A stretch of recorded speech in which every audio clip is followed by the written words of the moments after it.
Praise the lord everyone. प्रभु यीशु मसीह की मीठी मधुर नाम में आप सभी को जय मसीह की। पिता परमेश्वर का प्यार और उसका अनुग्रह आप सभी पर हमेशा हमेशा बना रहे। प्रियो, कई बार ऐसा होता है आपके साथ, मेरे साथ कई बार ऐसा होता है, हम सांसारिक चीज़ को लेकर कभी कभी इतने टेंशन में आ जाते, इतने डिप्रेशन में हम चले जाते हैं कि हम रात भर जागते हैं, रात भर हम जागते रहते हैं और सोचते रहते हैं, डिप्रेशन में रहते हैं। हमारा दिमाग उस चीज़ से नहीं निकल पाता है और शैतान जो है हमें उसमें और डालते जाता है और हम डिप्रेशन में जाते जाते हैं।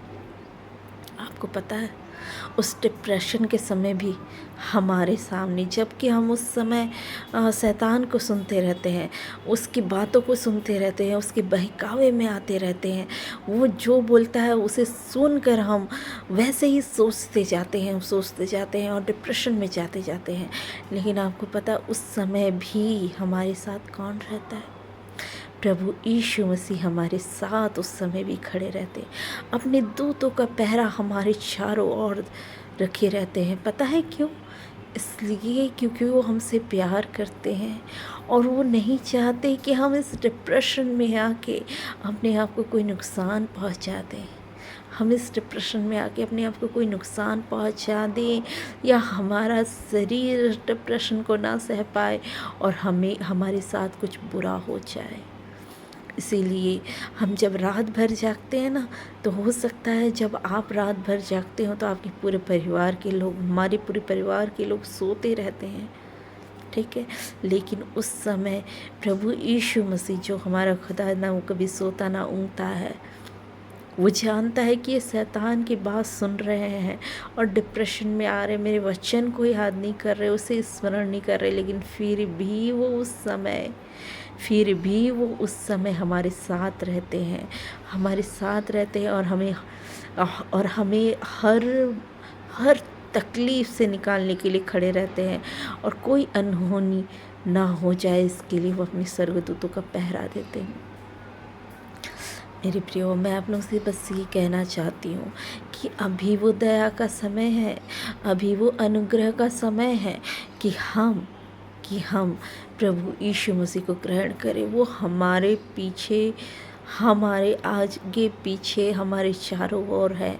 वो हमें हमेशा बोलते रहते हैं, हमें अपने पास बुला रहे, हम पे दया कर रहे हैं, हमारे पापों को क्षमा कर रहे हैं। हम उसके इस रूप को देखकर उसके वचन को इनकार ना करें। याद रखिए, हम जब इस तरीके से डिप्रेशन में पड़ते हैं और इस तरीके से जब हम शैतान की बातों में आते हैं और सांसारिकता में जाते हैं, याद रखिए हम तुच्छ समझ रहे हैं किसे?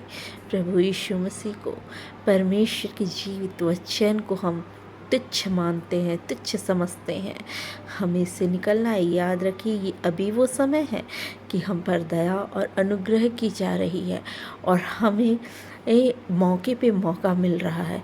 लेकिन याद रखिए, जब न्याय के सिंहासन में प्रभु यीशु मसीह बैठेंगे तो याद रखिए, वो अभी जो हैं, जो दया का सागर हैं और अभी दया कर रहे हैं, उस समय वो दया नहीं करेंगे। उस समय केवल फैसला सुनाएंगे कि हमने जो गुनाह किया उसका क्या परिणाम है। तो मेरे प्रियो, ये अनमोल समय है, बहुत बहुमूल्य समय है ये। खुदावन ने मुझे अभी इसी वक्त ये प्रकाशन दिया कि ये बहुत बहुमूल्य समय है। लोगों को बता, उसे सिखा, उसे समझा कि तुच्छ ना समझे जीवते वचन को, तुच्छ ना समझे हम प्रभु यीशु मसीह के बलिदान को, उसके प्रेम को, उसके अनुग्रह को, उसकी दया को हमें तुच्छ नहीं समझना है। परंतु हमें क्या करना है? हमें मन फिराना है। यूं ही सांसारिकता में अपने जीवन को बर्बाद मत कीजिए। प्रभु में आइए, वो कभी भी बादलों पे आ सकते हैं। याद रखिए, वो कभी भी बादलों पे आ सकते हैं, किसी भी घड़ी आ सकते हैं। ये मत सोचिए हम वर्षों से ये सुनते आए हैं, अभी तक नहीं आए। वो यकीन मानिए, हर भविष्यवाणी पूरी हो रही है। चारों तरफ से भविष्यवाणी पूरी हो रही है। हमें यकीन करना है कि प्रभु यीशु मसीह बादलों पे आ रहे हैं और बहुत जल्द आ रहे हैं। अगर आप उठाए जाना चाहते हैं बादलों पर तो अपने आप को तैयार कीजिए, अपने आप को तैयार कीजिए। आप सभी को प्रेज़ द लॉर्ड। पिता परमेश्वर का प्यार, उसका अनुग्रह आप सभी पे हमेशा हमेशा बना रहे। Praise the lord everyone.